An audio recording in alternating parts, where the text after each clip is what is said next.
All right, welcome back. We're going to now proceed with the first set of slides for the, second half, obviously, any of which could be on the final. I'll start with this, and then I'll, pull up the slides that we need to do from the syllabus. This is my own Mickey Mouse is the kind of artwork my dad would have called this, but it's, I think, adequate to get across the concept of how, concept of how Greek Orthodox churches were designed. There's three. It's on your list of terms to know, and it could easily appear on the true/false section of the final. The three main features of Greek Orthodox churches. Of course, you should have both, not just the syllabus, but that and the list of terms, because there'll be a couple of new definitions in this last portion. And so what we have is the three features are the shape of the building itself is the shape of a Greek cross, which means that it's like a cross with equal arms, equal lengths. Each section or wing, if it was the shape of a cross, you'd call them, each arm of the cross is equal. The second feature are these semicircular lines that I drew in each corner and labeled an apse. That actually is a definition you'll be getting in a few more minutes after we get to a slide where you'll see an apse on one of the must-know slides. And then last, it'll bear more explanation where we'll definitely see a good, clear set of couple of slides where you'll see what a dome on pendentives means, how that looks. And that'll be part of the meaning of a couple of slides tonight. Okay, so I'm going to pull up the slides here first.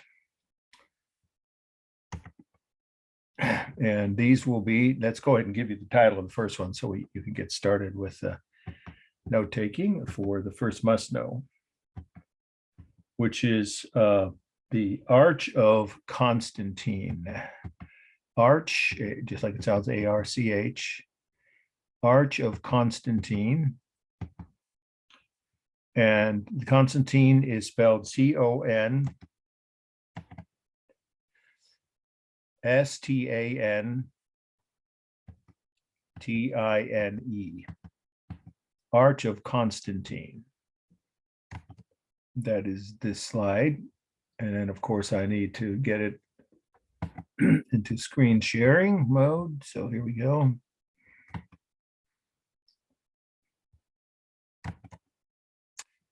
And get this out of your field of vision, enlarge this. And okay, so can you guys see this now? Yep. Yeah, good. All right, here we go. The location is Rome, the city of Rome, and the date is 315. You notice no dates from now on will have the letters AD or CE. Obviously they're not before the Common Era, but you don't have to write anything other than the date itself, and you'll see that on the rest of the syllabus. Everything is from now on is in the Common Era.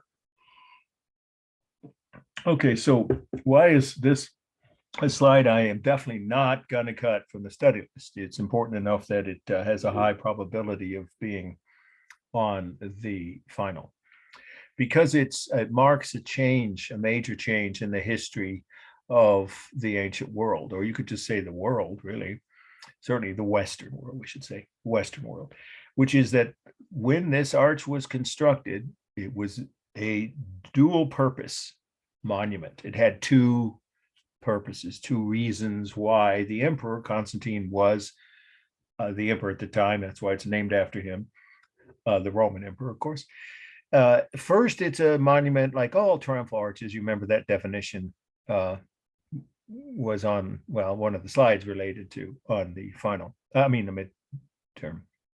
It was something you could have been asked about.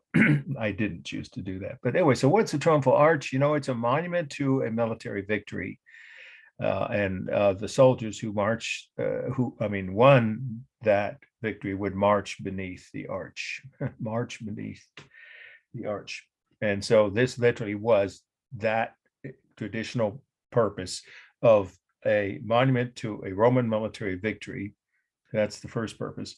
Which victory? It was the battle in which Constantine defeated his rivals. He had been one of three emperors. Yes, they had a triumvirate, they called it. You don't have to write that word. It's a long one. Some of you may have heard that, or you can just say trio. And they were co-rulers. And then two of them decided to get rid of him, but he was victorious. So he became the sole ruler of the Roman Empire. So because of that victory, he wanted to commemorate that military victory with this triumphal arch. So there are scenes from that military campaign carved, from the figures in bas relief all around this arch. But there's a second purpose or second meaning for it. And that was, it's also a monument to religious freedom, which is a really unusual thing in the ancient world. In other words, what happened, this is the really important part of the meaning that makes this unique. There's no other monument like this in the ancient Roman world that's ever been built, was ever built. And that is that he had converted to Christianity after that battle. Why? Because he said, I'll say it slowly, repeated, Constantine, the emperor, after he won that battle and defeated his rivals, he said that God had appeared to him in the form of the Christian God, right? In the form of a fiery cross in the sky the night before the battle, which he took as a symbol that the Christian, quote, because he wasn't born Christian. People in Rome weren't Christian except the outlaws, the ones living below the streets, that they were an outlawed band group.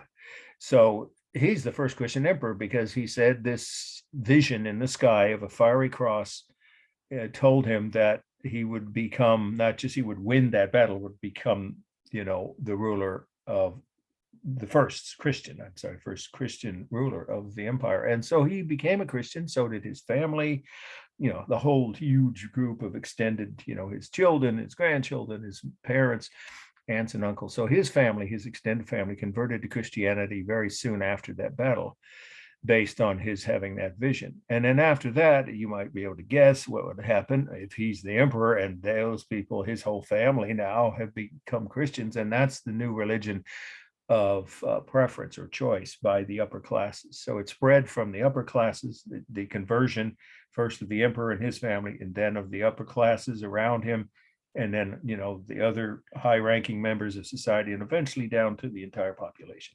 So he started the transition from Christianity being an outlaw religion to it becoming the dominant religion of the Roman Empire. And he was the first Christian emperor. Pretty important facts, and the basic facts about the meaning of this. Well, that means that this monument then, when I said it was a monument to religious freedom, is actually clearly written here in Latin, the original writing. That's this upper part of this monument. Some of these, remember the one of the Arch of Titus, the upper part was not original, it was added by a pope like 300 years ago. This is original from 315. And it states that from now on, by the emperor's decree, anyone a citizen of Rome can worship any religion they want. Very advanced for that time in the history of any part of the world, to allow people to worship any god or any religious belief that they chose. And he didn't force people, in other words, to convert to Christianity. That's an important detail. But by example, because he did, and his whole family did, and then all the upper classes and his advisors, his generals, right? The senators in the Roman Senate, they all converted, most of them converted, not all of them. And that made him, by example, then sort of the beginning of the conversion of what was then, of course, a pagan empire. That's Pagan, pre-Christian. Pagan just means non-Christian. In that period's lingo, pagan is anything that wasn't Christian. So the Romans had believed in all these other religions, a variety of them, and they obviously outlawed the Christians. Then suddenly he comes along and they do a complete about face. It's a major turning point in the history of the world. Now, there's also on here a couple of facts, is still part of the meaning, about who he was. In fact, let me give you, I have a detail. Yeah, let's look at that detail. That's him there. He was not only the first Christian emperor, he was the tallest emperor. He was 6'4". And he also was well, let's just say very unusual person because he had a glandular condition, and I'll show you proof of that with the next slide. But for now, I'll just write it this way. He wasn't born in Italy. He wasn't Italian, and he had a genetic, really the right word is genetic condition he was born with. It made him, yeah, here we go. Hi, Jessica. Good timing. We're still on the first must-know. We just started the Arch of Constantine, right? It's on your syllabus is the first slide for this. Rome, 315 AD. Okay, so Constantine was the tallest emperor. He was 6'4". He was the first Christian emperor, and two other things. He ruled the second longest of any emperor after Augustus, who ruled 45 years. We covered that, remember, for the midterm. He ruled for over 35 years. Constantine did. That's a long time. Most emperors before him had only lasted less than 3 years on average because they kept getting assassinated. So he was very successful, very popular, and he had a stable, long reign. And then finally, he divided the Roman Empire into two halves, and without that, who knows what the history of the Western world would be like. By doing that, he gave the Eastern Empire a new lease of life, or lease on life. And we'll get to that when we get to the Byzantines, because that's part of tonight's topic. The eastern half of the empire, then he created a new capital city. Yes, he called it after himself. You've heard, some of you, the name from Dr. Seuss books, Constantinople. Don't ask me to spell it, just write it the way it sounds, was the capital of the eastern half of the empire. He did that deliberately because he knew the Western Empire was going to eventually, after him, and it did, decline and eventually be conquered by barbarians. Of course, that's what happened. They were attacked by barbarians who just wanted to destroy everything, and that ended the Roman Empire not much more than 100 years after he died. So the empire was going to decline. He knew that, the western half, but the eastern half was still very vital, very strong, prosperous, and powerful. So he created this division between the two halves of the empire. And because of that, the eastern half survived for over 1,000 years after the Roman western half of the empire fell. He was very, in other words, farsighted in terms of this. So here he is. The last fact about the meaning now of this slide is he's accepting the surrender of his two rivals, and he's letting them go home and all their soldiers in peace and keep their weapons and their horses, their lands. That's remarkable. Again, he said the reason he did that, showing mercy to his enemies, when most victorious rulers, when they captured a defeated army, they either sell all the soldiers into slavery or execute them, and definitely would have killed the commanders. He didn't. He let them all go home. All he asked was that they don't rebel against him ever again, and they didn't. So he was able to get their loyalty that way. So he said that's because he had become a Christian, and that supposedly is what he learned from whatever. I don't know if he read the Bible, I have no idea, but somehow he got the idea that he should be more merciful to his enemies than any previous emperor had ever been. Okay, so now let's go back to the main slide for formal analysis. It's a cool gray color. That should be fairly obvious. No warm colors. The simulated textures are excellent on the human figures. These are his four top generals that help him win the victory. And then these are some of his soldiers, and we just saw a close-up of him standing here. And so these human figures have simulated textures of hair, armor, clothing, and of course that's all done with carved line, as well as the carved line up here on the lettering. But there is also the real texture of the marble. You can't see much plain marble here, but there is some, in some sections. This is the most ornate, but you have to write this, but it is by far the most ornate of all Roman triumphal arches. And so then we have the balance. It's obviously symmetrical left to right, clearly balanced that way, but not balanced top to bottom because of the empty space below the midline. So it's unbalanced toward the top. The rhythm should be obvious with the arches, the three arches, and the round panels. These are bas relief. Remember that word that you probably would want to use if this slide is on the slide essay part of the final. But in any case, that's a term we've already discussed, that these are all bas relief panels, and they create rhythm both with the figures inside them and the round shapes of them, and then the columns. There's all kinds of rhythm here. Almost all of the details are stable except the arches themselves and these, again, round panels here, the bas-relief panels. But everything else, the columns, the edges of this, of the structure itself, all the human figures are standing upright. So it's mostly stable. There's no obvious modeling here. This happened to be a time of day when there was no sun on. I didn't take this slide, but anyway, so there's only modeling when the sun creates shadows from the natural modeling from the sun. No technique for it. And then we have, there's a single mass. You can't really break it down into that, into different parts. And then for space, it's the real space. There is overlapping of the human figures in each panel, right, decorative panel, but the actual dimensions are about 50-foot tall monument with a 30-foot tall central arch and two 20-foot tall side arches. I'm rounding off. So that's all real space. Okay, let's move on. And this next one you can rest for a moment, not have to take slides, but I think you'll find it interesting. This is how Constantine actually looked. Now, I have no idea who that woman is. It's from the slide library back when we still used actual slides and Kodak carousel projectors. That slide must be much older than most of you. So that is Constantine himself. This is what he looked like. It used to be on the, usually I kept it on the syllabus as a second must know, but I've already given you enough information and we want to keep moving here. We have, you know, a number of other important slides, but I do want you to see this. This is how he looked. He did have, if he didn't write it before, you could, if you want, to add one more fact to the meaning that I briefly mentioned in the last slide. Is that he had a condition, a glandular condition, hard to say that word fast several times, which was inherited. And it's common to people born in Central and Eastern Europe. So he was not Italian. I did mention that. He was actually born in what's now Germany. And so that's Central Europe. You look at a map, right? And so a lot of people, especially Jewish people born in Central and Eastern Europe, have this condition, and nobody here will know what I'm talking about unless you've seen the movie Caddyshack or any of the, I think they made 2 or 3 god-awful sequels, a comedy movie with one of the main comedians of his generation in the 80s and 90s, I think it was.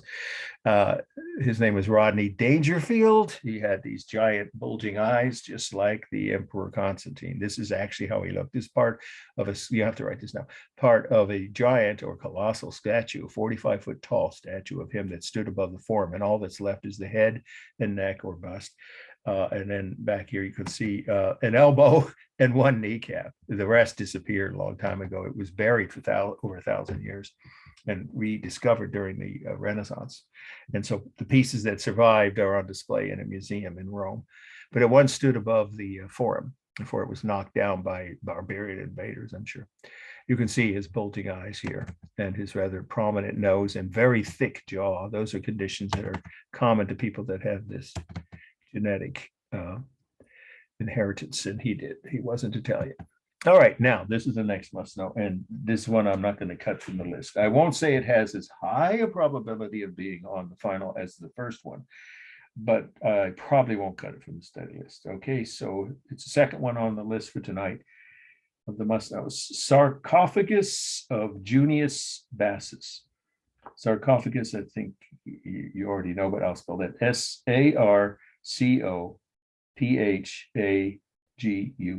of Junius, Junius, Bassus, Bassus. So Junius, first name, Bassus, last name. Rome is the location, 359.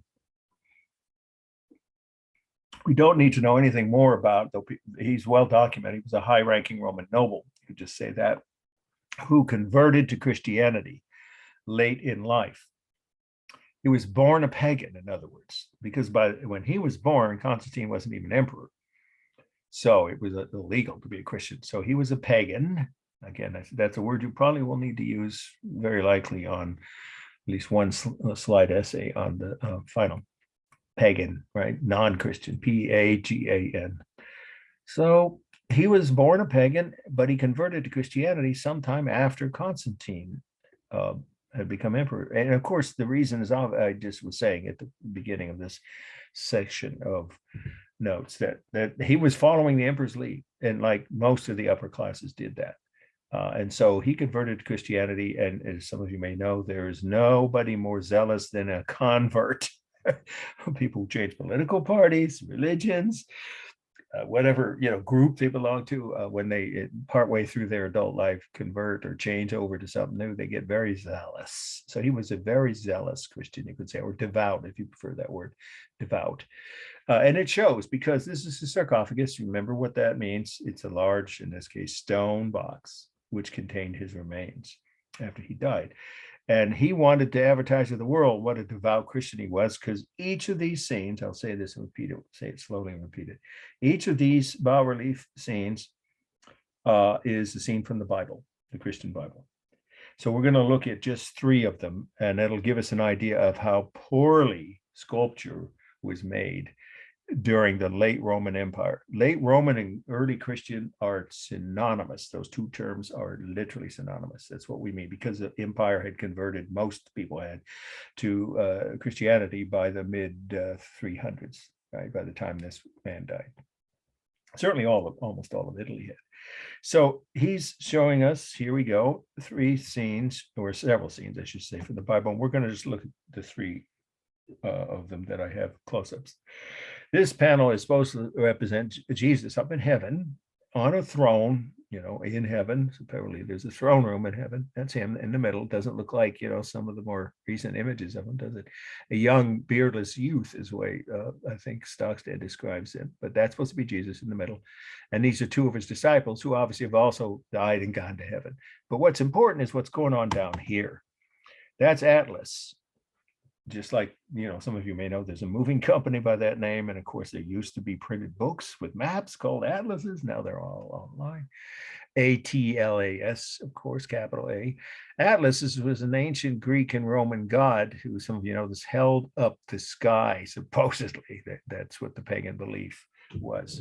In the Greco-Roman religion before Christianity, he was one of the main, most powerful divine creatures. He was so powerful, so big, he could hold up the sky, which is what this is supposed to represent here. But wait, why is Jesus wiping his sandals, you could just say wiping his feet, on the head of a pagan god, specifically Atlas? Can anybody guess what that could symbolize? Remember this? Do they adore other gods? Yes, basically, yeah. You could say it this way. It symbolizes the fact that Christianity had now It's become above, like the other gods. Well, it's a disrespectful thing in a way, but it's mostly meant to show that Christianity now had become dominant over the old religions. So that's how you should probably write it. Again, it's symbolic of the fact that by the time this man died, this converted Christian, Christianity had become dominant over the old or pagan religions throughout most of the empire, certainly all over Italy. That was true. So his wiping his feet on the head of a pagan god is symbolic of that dominance of Christianity now. The other 2 panels are more examples, better examples of how poorly the sculpture was made back at this point. Now, the Romans copied the Greeks. They were as good as the Greeks early on, but they lost, here's the point that way I should write is, that late in the Roman Empire, during the late Roman Empire or early Christian era of art, sculpture, especially bas-relief panels, really the right word for this is high relief, but we're getting too technical. These figures are almost fully 3-dimensional, but they are attached to a flat background. So there's still a kind of bas-relief. So bas-relief panels in the late Roman style or early Christian style of art were poorly done when it came to, or they did not, let's just say it this way, they did not have good techniques, okay? Or you could say they had poor skill in depicting depth and proportion. They couldn't do either accurately, as the ancient earlier Romans and the Greeks had. Here's a proof of that, if it's not obvious. This is supposed to be Jesus entering Jerusalem on the back of a donkey. Well, he's so big, he would crush that poor animal to death. It's more like a dog, right? The size of a large dog. It's ludicrous. The donkey obviously couldn't carry the weight of someone that big, 200-pound man on the back of a creature that's half the size of what it should. So there's off proportion is off, in other words, on those 2 figures. And if it's not also obvious, these 2 spectators, they're supposedly going up into the trees, climbing up the tree trunks outside the gates of Jerusalem to see Jesus enter Jerusalem. That's a scene from the Bible. So they're supposedly in the tops of these trees. That I've been to Jerusalem twice. The trees are 50 feet tall, what there are of them around. Even now, of course, those are not the original trees that were there 2,000 years ago. But the point is this, that these men are supposed to be in these trees that are towering over the gates outside the walls of the city of Jerusalem. And they're taller than the tree, are almost as tall as those trees. It's laughably bad, really off in terms of proportions and or depth or space. But the worst of the panels, and we'll end with this one here for the meeting. I'm sorry. Sure, go ahead. Question. Where it's because the image is blurry. Where was his leg? Oh, that's a good question. No, excellent. No one's asked. Exactly. I'm glad you brought that up. I thought of that and I thought, well, that's already more detail than you need, but it is a good point. Yeah, exactly. Where? I don't know. It's missing. I mean, it's another example of bad skill or lack of skill, I should say, not bad skill. That's content. A lack of skill that these sculptors didn't know how to depict the complete human body in proportion or in context, with the background around them. And then look at this guy here. Where are his legs, right? The upper half of his body is peeking out from behind supposedly a tree. It looks more like a broccoli bush, is what one of my students said when they wrote an answer on one of my tests when the slide was on a final. Okay, so this is my favorite funny unintended humor panel. It's the Adam and Eve panel. And supposedly they just committed the original sin. They just had sex, right? So they're supposed to be ashamed, as some of you may have heard from, the Bible's description. So here we have Adam and Eve supposedly underneath a towering tree. Well, look at it. They're as tall again as this tree that they're standing next to. And then we have the devil disguised as a snake. Again, the snake is supposed to be winding around or wrapping around the base of a tree.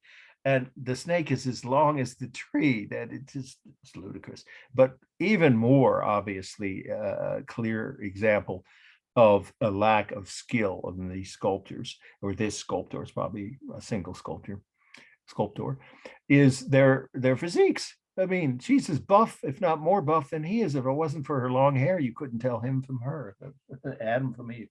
It's just poorly done on several levels.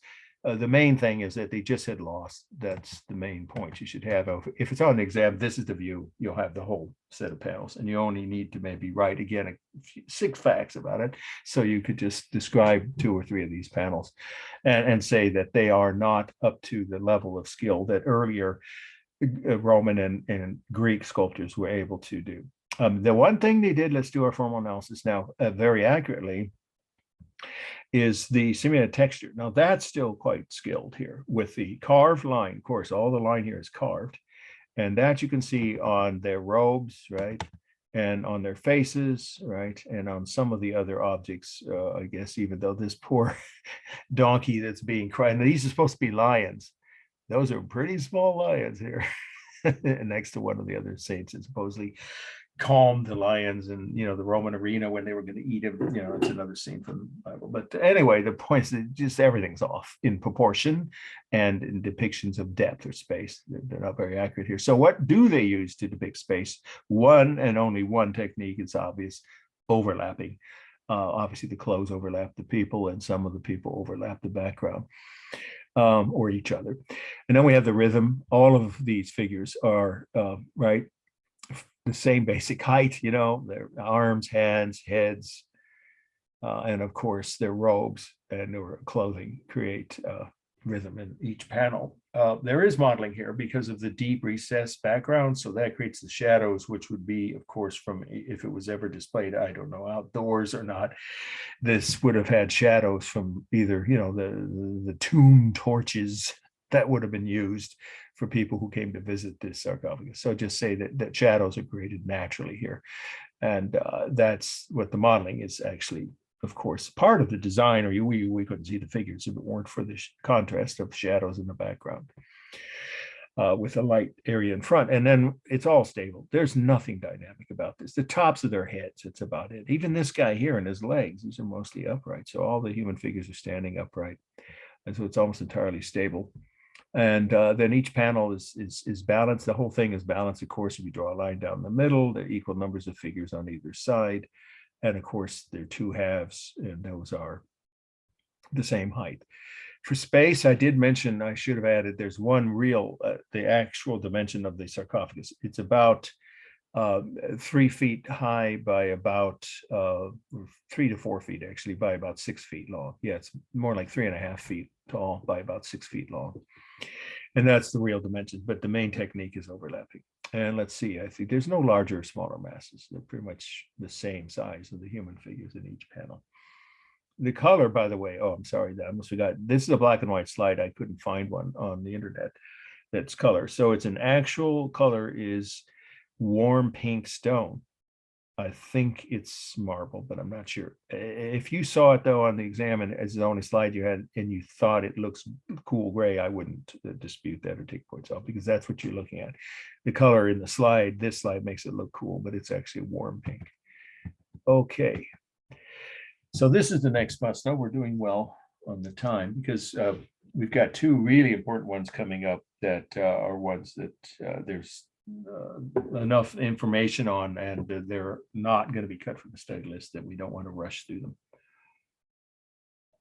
Again, when I say that something's that important, it's up to you, but if I were you, I would have, if you haven't already been doing this, put a little star, an asterisk, a check or something next to the notes for that slide. Much more likely, much higher possibility of being on the final. So this isn't one I would put in that category, but again, I'm not saying what I will or won't cut, of course, till we review for the final, the way we did for the midterm, the week before final exams. So go ahead and take the notes. It could still be on the final. It's the next must know, San Vitale, S-A-N, 2 words, V-I-T-A-L-E, the name of a saint, San Vitale, and the location is Ravenna, R-A-V-E-N-N-A, 547. So now I need to explain, as part of the meaning, there's no way around this, what was the Byzantine Empire? I sort of started to tell you that, but now if you didn't write before, you should be taking this slide, and the next 3 or 4 are all related to the Byzantine Empire. And I'm guessing most of you've never heard of it, or if you heard of it, you forgot about it, because it gets very little attention in world history classes, at least in the high school levels. I know from my daughter's high school classes. And that's really a shame because it was one of the most influential civilizations in the history of the Western world. It still influences us to this day. I will explain that when we get to 1 or 2 slides after this. But for now, let's just concentrate on their architecture. This is a Greek Orthodox church, and the Byzantines were Greek Orthodox. They spoke Greek, not Latin, and they did all their documents. Their records were kept in ancient Greek. That alphabet, you may know, it's the one the Russians use now, right? If you've ever seen signs, you know, on the battlefields, it's tragic stories every night about the Ukraine, you know, war in Ukraine. Both cultures, the Ukrainians and the Russians, use that alphabet. So they use this ancient alphabet that is in early Greek, well, ancient Greek, really. And they spoke Greek, and they were Christian, but they were a different kind of Christian. And some of you know the people who are, perhaps 1 or 2 of you are Orthodox Christian. Well, the Byzantine Church and Greek Orthodox, those 2 terms are synonymous. Again, just like early Christian and late Roman are synonymous. This is the period when the Byzantine Empire had its golden age. After Rome itself fell, you know, about 100 years after Constantine died. The eastern half of the empire that he had, you know, given all this, you know, protection to, he built forts and walls, and you know, he gave them soldiers and money, and he built a new capital. I mean, he built up, you could just keep it simple, say he built up the eastern half of the empire, which he predicted would continue after the fall of the western half. Exactly is what happened. That is exactly what happened. So the eastern half was Byzantine. I believe that's on your syllabus, but I'll spell that for you. And that's capital B-Y-Z-A-N-T-I-N-E. Byzantine, or Eastern Roman Empire, became its own culture, and with that language difference and the various aspects, they were Eastern European or Eastern Orthodox, it's called, Christians. The western half of the empire were Catholic, right? They became what's now Catholic. So they had different versions of Christianity, but they had a similarity in that they were both Christian cultures. So what is this? It's an early Byzantine church built in Italy. How did that happen? Italy wasn't part of the Byzantine Empire. That's the area where the Romans fell to the barbarians. So here's how to write that the Byzantine Empire reconquered 2/3 of the old Roman Empire, all the way around the Mediterranean. They reconquered, parts of what's now, well, it's not Yugoslavia anymore, but the Balkans, right? That whole section of Europe, they reconquered all of Italy, southern France, most of Spain, and all of North Africa. You don't have to write all that. You can keep it simple and say they reconquered 2/3 of the Roman Empire at all of the provinces that once were under the Western Roman rulers around the entire Mediterranean, including Egypt and Arabia. It's a huge empire they had. And they reintroduced Christianity. Reintroduced, that's the only word to use. Why? Because when the barbarians came in, they weren't Christian.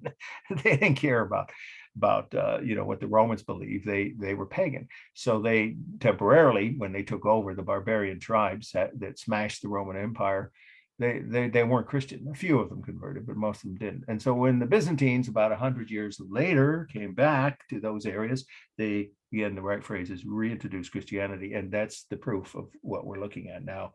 This was a Greek Orthodox, i.e., of course, therefore Christian church in Italy, built by the Byzantines. There are hundreds of them all over the Mediterranean. You can see them throughout North Africa. I've seen dozens of them. This is one of the best preserved. So let's do two other things about the meaning. This follows the three main features, or incorporates three main features of Greek Orthodox churches. I've already held up that little, if you weren't here at the beginning of this segment, you'll see it on the recording, of course, when I post it after 8 p.m. on Friday. The three main features of Byzantine or Greek, the two terms are synonymous, Greek Orthodox churches. We use that phrase because that's what's on the syllabus. The list of terms are that the first feature is that it's a Greek cross floor plan. That means that each wing, each section is the same length. And those are like the arms of a cross. Greek crosses are, by definition, here is a Greek cross, by the way. You see there, they're not like Catholic crosses. Catholic crosses are long and narrow and tall, right? So Greek crosses have equal arms. There's no other way to say that. There's one of the arms. Here's another one. If you were to walk around, you'd see the other two arms on the other side. So they have equal arms or equal length of wings on the four sides of the church.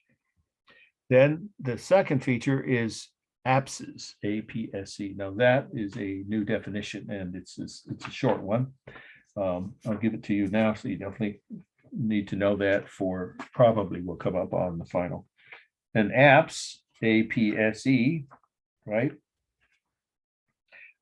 is a semicircular extension along the outer wall of a church, which helps support that wall. I'll say it again slowly. An apse, and I'm pointing to it with the cursor there. An apse is a semicircular extension along the outer wall of a church, which helps support that wall. There's an apse, that's a round apse. Here's a multi-sided apse. Semicircular means that. Of course, it could either be round or it could be diagonal. This one is a, multi-sided apse.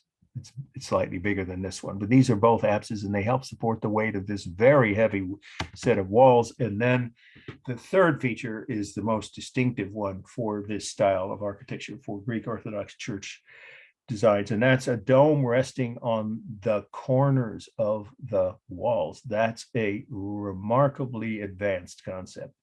The Romans didn't know that. They built their domes on the outer walls in a drum. The dome was round, the walls were round on all their temples that had domes. They did that.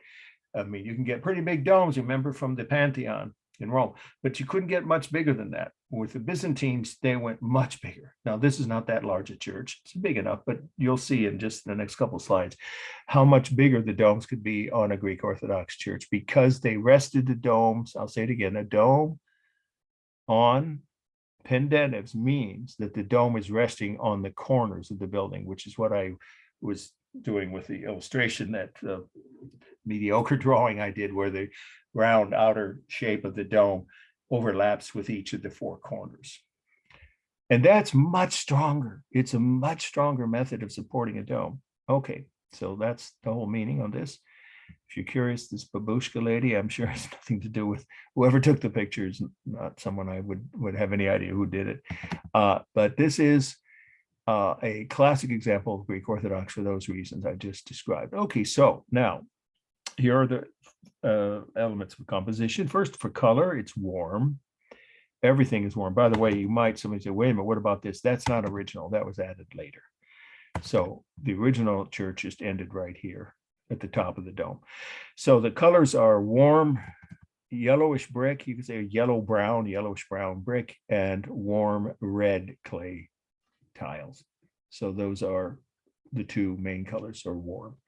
Then we have the textures. They're real smooth texture of glass in the windows, right? Real smooth texture there, real smooth texture of clay tiles. You can just say tiles, excuse me, on the roof.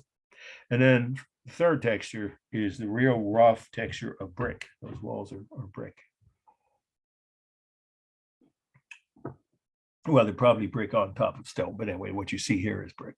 And then finally, well, not finally, we still have a couple more elements. Sorry, the lines here, there are no carved lines, are visual, is even more noticeable up here on the upper arches. Wherever there is the edge of or corner of a building, remember that's called visual lines in architecture. There are no real carved lines, or certainly no painted lines on this church. The rhythm should be obvious with the arches. Let's keep this view because you got to see more detail here. The arches of each of the windows, the apses. There's more than one round one and more than one diagonal multi-sided one, but they're similar shapes. And then these columns here, well, they're not really columns, they're decorative, right? You don't need to know. They're called pilasters if you want to know these. But there's, of course, in the tiles on the roof, that's repeated a lot of the shapes. Very powerful rhythms, as there usually is in a church design. The largest mass, it's a close call between the dome and the outer wall in the section between the two, right, arms of the cross here. So I would say it's probably the central area of the wall, or wall section in the center, then the dome, at least in this photo, and then the two arms, right, or two wings of the Greek cross shape that project outward. And then we have, let's see, stable on the corners, of course, or edges of the building, but almost the rest of it is dynamic. The apses, of course, obviously, the arched windows, and the dome itself is multi-sided. And that's called semicircular, in architectural terms. So it's obviously each section is a diagonal angle, so it's not stable except for the edges. So it's more, the whole structure overall is mostly dynamic. The modeling is just the shadows from the sun. The colors already mentioned. Oh, space, yeah. Balanced, yeah. It doesn't look balanced from here, but it is. If you divide this down the middle, you will see that there's, each wing or each arm of the cross is about the same size and almost the exact same height. So it's very close to being balanced. You could say left to right, but unbalanced toward the bottom. And finally, for space, what you have here is one large open domed room with about a 60-foot tall dome, or ceiling, you could say, on the dome. Again, one large open domed room with about a 60-foot high ceiling. All right, this is the interior, one section of it. That's one of the rounded arches. It's not a must-know. I'm just showing it to you. It's quite beautiful, I've been told. I've never been to this town. It's the part of Italy I haven't gotten to. That's Jesus supposedly preaching, and these are supposed to be his followers here looking like sheep, right? And then there's the cross, right, and so forth. But the main thing now we're going to talk about, the next must-know, is one of the two last slides that are high possibility, I would even say probability, not both will be, but one of these next two slides almost certainly will be on the slide essay portion of the final. And you know what that means now that you took the midterm. So you should take good notes of both of them because they both have quite a bit of meaning. And remember, you don't have to recall everything if you're doing an essay question and you're answering. the meaning on this slide or the next one, just 6 of the facts. Okay, so here's the next must know. Emperor Justinian Mosaic. Emperor, everyone knows how to spell that. Justinian is JustininIan. Justinian, Mosaic, Mosaic. The location is Ravenna, same as the Latin. You know, so here's the same. In fact, it's on the wall of that church we just saw. Ravenna, I'll spell it again, Ravenna. Okay, 547. Well, what are we looking at here? We are looking at a mosaic, and that's the only new definition for tonight, the only remaining one, I mean. And that is, very short definition. A mosaic is a two-dimensional work of art made up of thousands of tiny pieces of colored glass. Again, it's a two-dimensional work of art made up of thousands of tiny pieces of colored glass. The Byzantines were the greatest mosaic artists of the ancient world. That's the first thing to write about the meaning. Second is, this is a mosaic. Now that you know what that means, right? On the wall of that church we just saw, San Vitale in Italy. So it's a Greek Orthodox church built by the Byzantines. Well, very specifically by this man here, not by his own hand. Obviously, he ordered it to be constructed, hired the architect. He was one of the most important rulers of the ancient world. In every history that I've seen where they try to rank the most important people in history, there are all kinds of books like that. He's always in the top 100, and most people have never heard of him unless you live in that part of Europe, right? Justinian was the emperor. Here are the 3 main facts about him for the notes in the meaning of this slide. First of all, he ruled during the golden age of the Byzantine Empire, which, what does that mean? Is when he, and it was him more than anyone, during which that golden age, the Byzantine army reconquered 2/3 of the old Roman Empire, which I'd already mentioned, but now it's in relation to this slide. That's a really important fact. So he was the most powerful person in the Western world, the most powerful ruler during his lifetime. The second thing is that he introduced a set of laws that are still being used today in many, many countries. They're called the Justinian Code, and it's the basis for many modern law codes. The Justinian Code, or some say Code of Justinian, is still used as the basis for various kinds of laws that then were,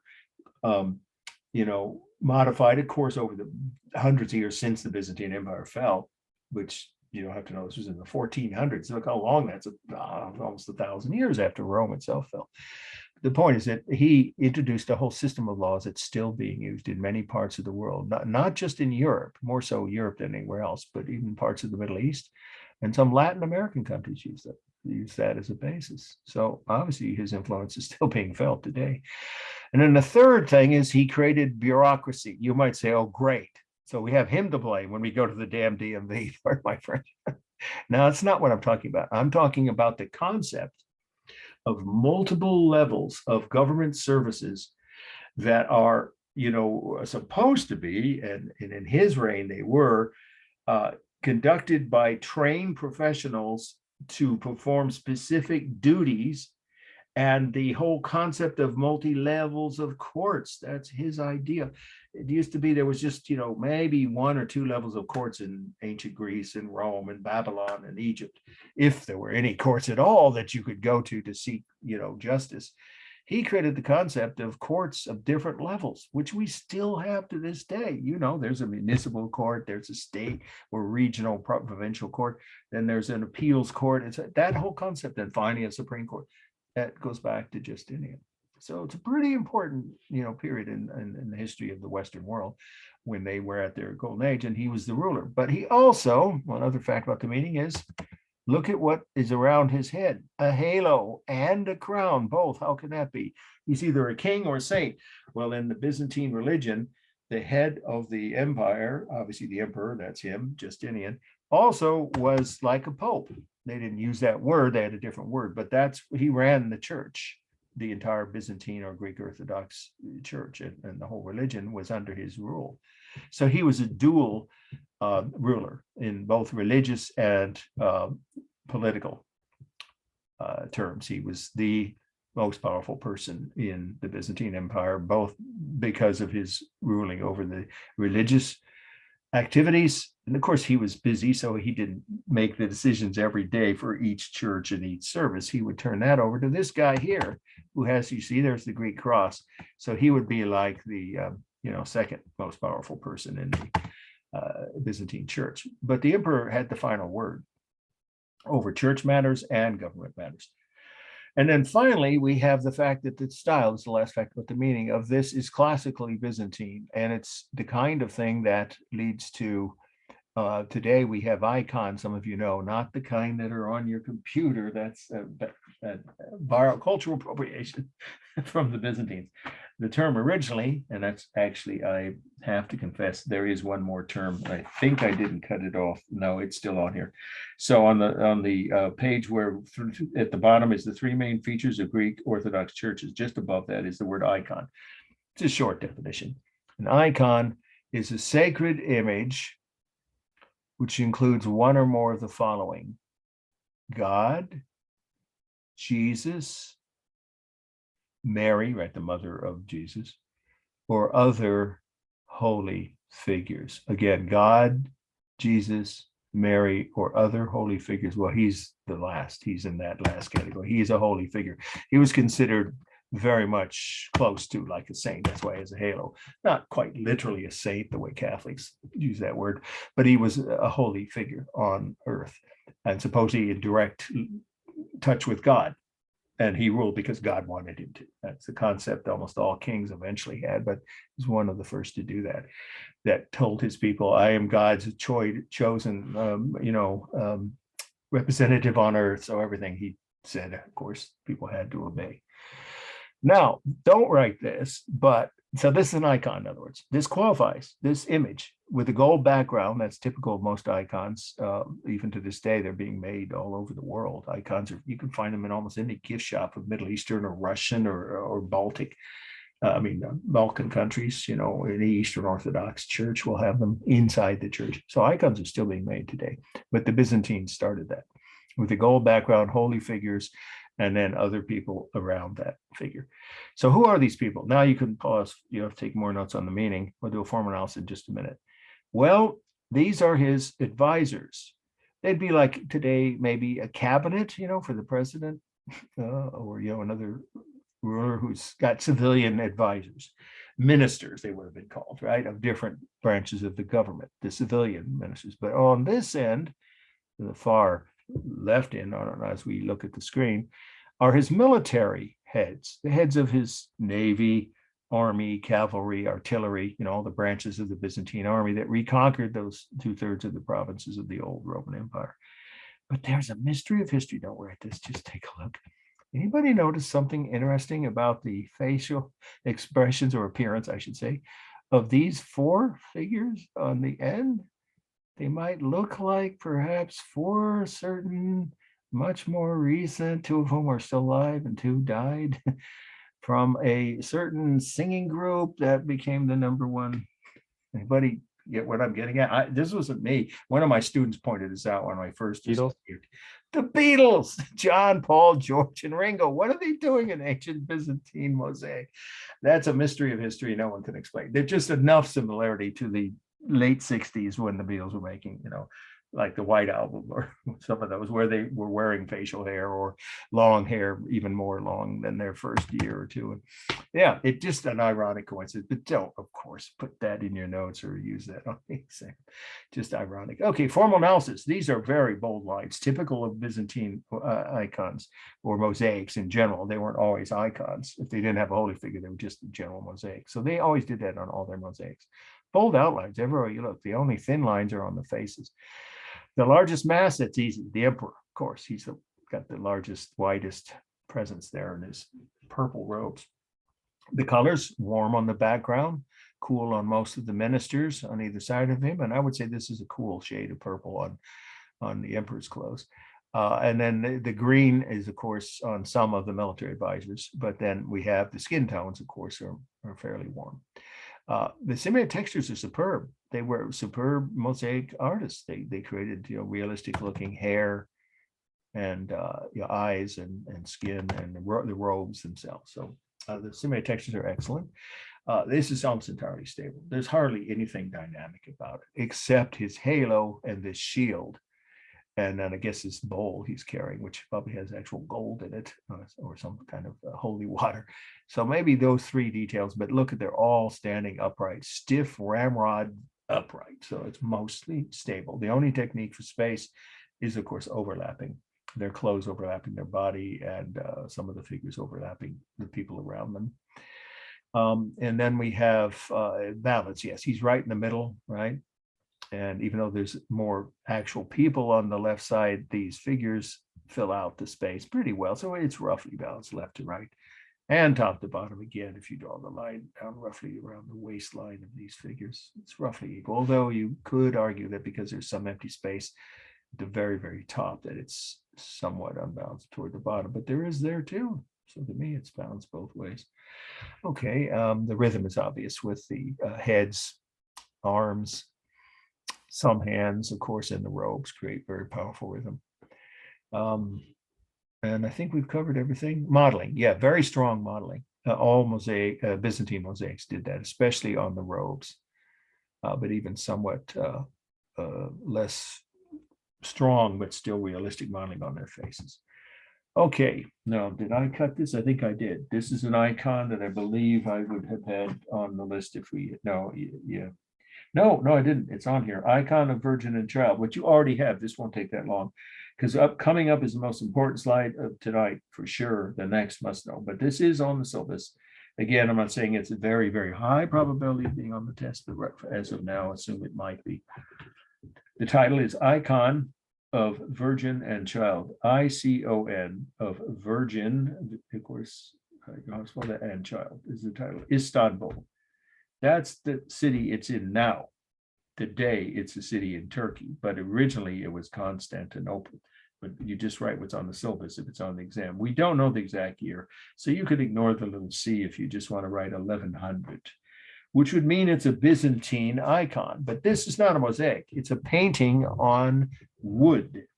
Icons can either be painted on wood.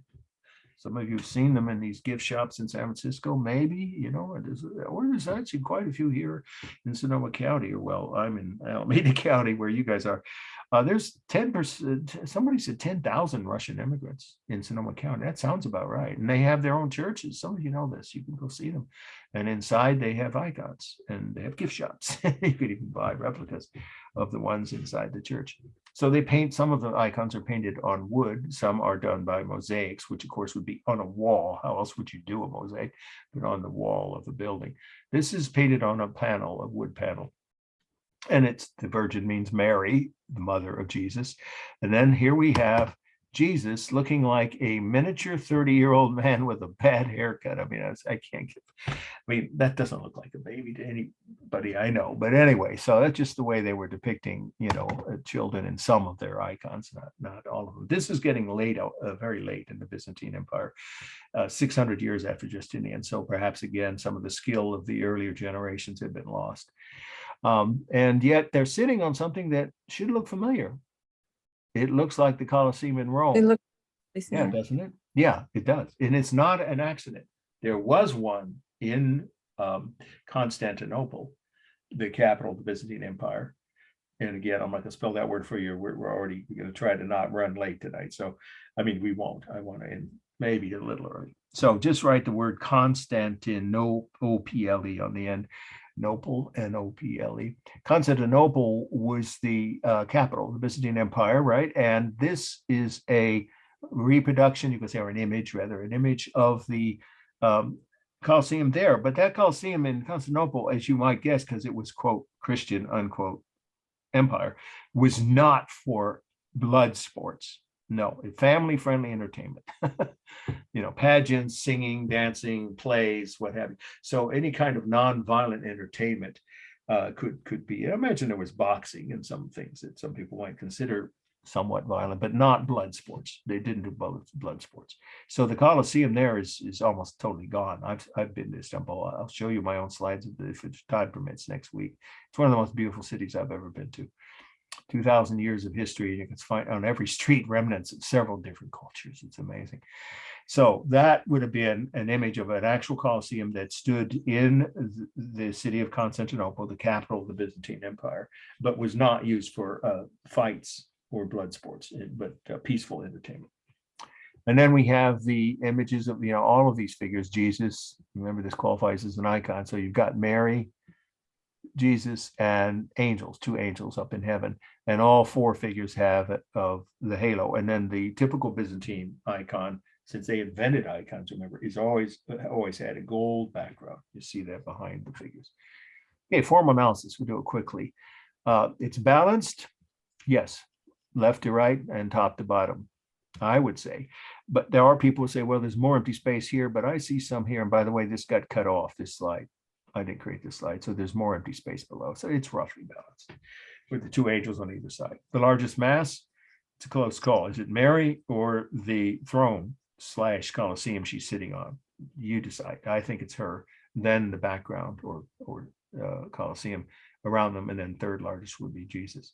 It's mostly stable. Look carefully. The tops of their heads are round and their halos, but they're sitting, both of them, stiff, if not ramrod stiff, upright. There is very strong modeling and bold lines. That's typical of all Byzantine icons, whether they're early Byzantine or late, they kept using those techniques. So very bold lines everywhere. I'd even say on the Colosseum behind them, and definitely in these, 2 bubbles, I guess they are, or what is clouds, whatever they are, that these 2 angels are floating on. And then the colors are warm on her, warm and cool, a mixture of warm on her outer garments and cool blue on her inner garments. And then on Jesus, again, the same thing, warm and cool alternating. But of course, the gold background is cool around all the figures and their halos. For space, there's just overlapping. There's no foreshortening here. Look carefully, there really isn't. It's just the 2 figures overlap. Well, Jesus overlaps Mary, and they both overlap the Colosseum, or you can say seat, because it's supposed to be a seat, right, or throne behind them. And let's see, I say balanced. Yeah, I think we've covered it all. Textures, yeah, the textures are pretty well done on their skin, on their clothing, and their hair. Even if this haircut is one of the worst I've ever seen of any child's image. All right, now we get to the most important slide of the entire evening. If it's on the exam, that's the slide you'll have. This slide has a very high probability of being on the final. So you want to take good notes. This is Hagia Sophia, whereas my aunt in Indiana would mispronounce it Hagia Sophia. 2 words, Hagia Sophia, second word, Sophia. It means Saint Sophia, the mother church of the Byzantine religion, or Greek Orthodox religion. That's what this is. Okay, and it's in Istanbul. Again, that's the name of the city today. Okay, but we don't put that on the syllabus anymore, because now we know who the architects were. When I first started teaching here, the textbooks didn't even mention. So if it's on the exam, you don't put Istanbul. That's a location, that's part of the meaning. But on the syllabus is the names of the architects. I'll spell them slowly. 2 architects. Anthemius and Isidorus. That's Anthemius. And the second word, Isidorus. Isidorus. Their names are Greek. If you know anything about Greek, names, Greek spelling, Greek pronunciation, you can tell by the way they sound. Anthemius and Isidorus, 537. There's so many facts, but I'll keep it just to the main highlights. This was the largest dome building ever built in the ancient world. It's still one of the largest dome buildings in the world, but I'll repeat that first fact. That's the most important first thing in your notes on the meaning. This was the largest dome building ever built in the ancient world. So how large was it, you may ask? Well, it should be impressive if you remember the dimensions, some of you might, from the Pantheon, the largest Roman dome building, right? Remember, that was hundreds of years earlier. That was 142 feet, right? Wide and 144 feet tall. This dome is 182 feet tall. It's 40 feet higher than the dome of the biggest Roman temple. And it's about 180 feet wide. So just say, you can say a little slightly over, you keep it simple, 180 feet wide by 182 feet tall. Plus, it has inside those four, remember the wings or arms of a Greek Orthodox cross. It's a Greek Orthodox church, so it has all three of those features. We're looking at two of them. But inside this building, it's so big that it encompasses the equivalent of 4 city blocks inside the walls of this church. I've been there, and it is a mind-boggling experience to walk through. Some of you may have seen one of the early James Bond movies. I think it was the second one ever made with Sean Connery, From Russia with Love. There's a chase scene in here. And then there was a more recent film with Clive Owens, and I forget who, the Australian actress that played his partner, called The International, where there's another chase scene. This, and also, Taken 2, right? Where he goes to get his wife back, I think, from, right? That's also, this church has been used in films. You can even put that in as part of the main if you want, but dozens of films have used it. It's such an impressive sight. There's nothing else like it. The original dome is still on top of the building, and I'm going to show you now. Let's see. In this view, I don't think you can see it. Yeah, I have my own slides, but we won't get to those tonight. Yeah, this isn't that good a slide. See, the colors are off. So let's just focus on this one. All right, then some of you might notice that it has mosaics and frescoes, both mosaics and frescoes. The Byzantines were skilled at both, but the mosaics are even more pronounced. They're larger. Here they are. And that's your dome resting on the corners. There you have the dome on pendentis concept. That's the only way you could get a dome that big, that tall and wide, that heavy. Otherwise, it would have collapsed a long time ago. So there's the pendentis. That means the corners of the walls. The dome on pendentis. And then here are your apses. It's such a big building, they need apses within the apses. I think you can see what I'm saying, but if it's not obvious, each three of these are a smaller apses, which help support the larger apse, which then supports the massive dome up above. I mean, this has been through earthquakes, floods, urban, renewal, tourism, the Crusaders stabling their horses here and lighting fires. All kinds of invasions have happened here, even earthquakes, and it's still standing. Okay, then 3 more facts about the meeting, and then we'll do a formal analysis, and we'll end right on time. Okay, and I'm going to have to cut one slide, so I guess it'll be St. Basil's. I hate to do that. I'll show that to you next week if time permits. Okay, these shields are when the Turks took over this empire. They conquered the Byzantine Empire. It took them centuries, but they finally conquered the Byzantine Empire, took over this city, Constantinople, changed it to the name it is now, Istanbul. So just keep it simple, say when the Turks took over, they converted it into a mosque, which is what it is again today. And I think that's unfortunate. Not that because it's a mosque, it's not the point. It was open to all religions for centuries after Turkey became a modern country, for a century, I'm sorry. Good 100 years. They said, you know what, it belongs to the world. It's a World Heritage, UNESCO World Heritage Site for obvious reasons. So the Turkish government, before the current dictator they have now, dictators love doing things and try and change things around, don't they? In their egomaniacal way. Yes, he converted it, the current guy, Erdogan, converted it back into a mosque. And now Christians aren't allowed to worship there, but they were for over 100 years. And when the Turks took it over, they allowed Christians to worship in here on Sunday. That's very enlightened, more enlightened than the current government of Turkey now. So that's what these are, as you may know, some of that's Arabic. That's the language of the Muslim prayers. But the Turks didn't speak Arabic. Of course, they were Turkish, but they were Muslims. So they used all their symbols are Arabic, the prayers. And that's what those are. They're prayer shields from when the Turks took over in the 1400s. And then the last 2 facts. These columns are taken from ruined Roman temples, which were built when Constantine, probably around the time of Constantine, first created this city. They're 40-foot tall columns. Look at how dwarf they are by the walls they're attached to, and 20-foot tall columns on the upper level. And they were brought here to help support it. And then finally, the most amazing fact of all to me is that the entire building, from the start, the foundation, to the top of the dome, took 5 years to build, and it's still standing. We can't do that anymore. Modern American. I mean, you can occasionally get a building built that long, but look at the Bay Bridge. The Bay Bridge took 15 years. Just half of it from the earthquake of '89, which collapsed. Remember, part of it. It took 15 years to complete that section, and it's going to collapse in the next big earthquake. This building's already been through dozens of earthquakes, and it's still there. They've had to repair, cracks now and then. Okay, let's do a quick wrap up with the formal analysis, and then I'll take any questions you have. It's completely symmetrical, as all true Greek Orthodox churches would be.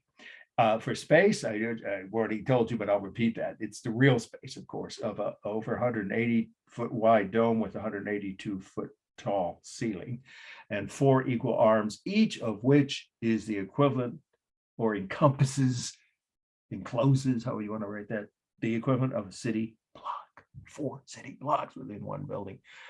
Hardly any buildings anywhere in the world or religious structures, are any bigger or as big as this. Okay, the rhythm is obvious. The apses, the round arched windows, the prayer shields.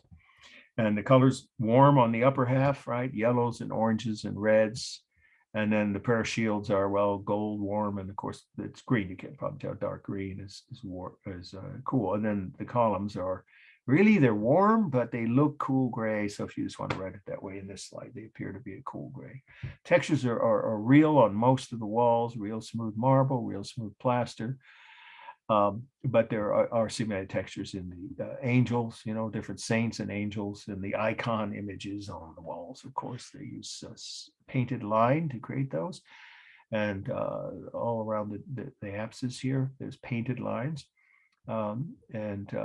Then we have the largest mass. It would probably be the dome, but I can't say for sure. Then the largest or tallest of the apses, there are 4 of these, right, at each end of this church. And then it would be probably the smaller apses that support that. Okay, and then the rhythm is obvious with the columns and the arches above those, the apses, the prayer shields, and the painted and fresco and mosaic patterns on the walls. And then let's see, stable on the walls, stable but dynamic everywhere else, on the apses, on the windows, and of course the dome. And it's completely balanced. Okay, any questions? Let's just go ahead and stop the share here before, about anything we've covered now tonight. Or remember, you have until midnight to turn your test in as a PDF, and I've already covered that. I think everybody knows that because I held up that, right? I don't need to do it again, or does anybody need me to do that? The format of how you submit them as a PDF with the correct labeling, so it doesn't get misfiled or lost in the shuffle, so that I will be able to log them in a timely manner and start having them graded. I can't say for sure, but usually at the most 2 weeks after a test, I can get them back. Well, since we only meet, every Monday, at the latest, it'll be 2 weeks from tonight, a little before the next class, not next week's, but 2 weeks from tonight. You should have them before that emailed to you if you labeled them correctly. And please make sure you do that and send them to Mark W. at AOL. But if you want to, as a backup, you can send, both to AOL and to Outlook if you want to just, cover your bases. I will accept them at either website, of course, because the Outlook website is the official campus website, but it's much harder to deal with. It's just too cumbersome for most people, but I will accept them if you send them there. If you need me to confirm that you got that, I got your test, please request that. I don't do that automatically. There's too much on my plate, but I will if you need me to say that I received it. But you have until midnight, so you've got some extra time now. Any questions about anything? I'm not going to give away the answers for the test because, that will be upcoming when we do the grading, me and the readers. But I can tell you anything you have in a broad general context about either the types of questions and the methods, of grading on the test, or about what we just covered, the slides of Byzantine art, or extra credit. Any questions? I have a question. Sure, go ahead. So I just want to make sure for the extra credit slide, what we were doing was, it was a creative meaning, right? Mhm. not analysis. We were kind Yeah, of just doing right. our own meeting. Yeah, and I'm Okay. not going to take points off or anything as long as you write 5 or more sentences. And yeah, it's not for it's you don't get great on creativity or Okay. composition or grammar or spelling. Yeah, right. Do you want us to put a title too? Like, That'd be nice. Yeah, Okay. I mean, at some point, occasionally, I show. and it. then just one other one, I just want to make sure that, it's okay to just take pictures of the test and then send those images to you through the email, right? Yes, that would be screenshots, right? Yes. And then convert those into a single, don't forget to make it into a single PDF file. Well, I know some people have trouble doing that. If you have to Oh. send me one of each page separately, it would be acceptable if you really honestly have tried to put them all into a single document first, and you find there's a reason you can't. I'm not going to say I won't accept it, but it's much easier to grade if they're all in a single file. You can see. Okay, I'll try. Yeah, Thank but you. if not, just explain that. Make sure everything you submit is PDF though. That's the key. All right. Let's see. Any other, Jessica, did you join? No, you joined before the test started. Yeah, we've had 2 people that were, I'm going to say this now because this is being recorded. So if they watch this, I'm not talking about the people that didn't stick around after the break. That's just up to them. And that's a choice everyone can make on their own. But I noticed we had 16 people logged in for the test. And by the time we got to the first slide essay, it was down to 14.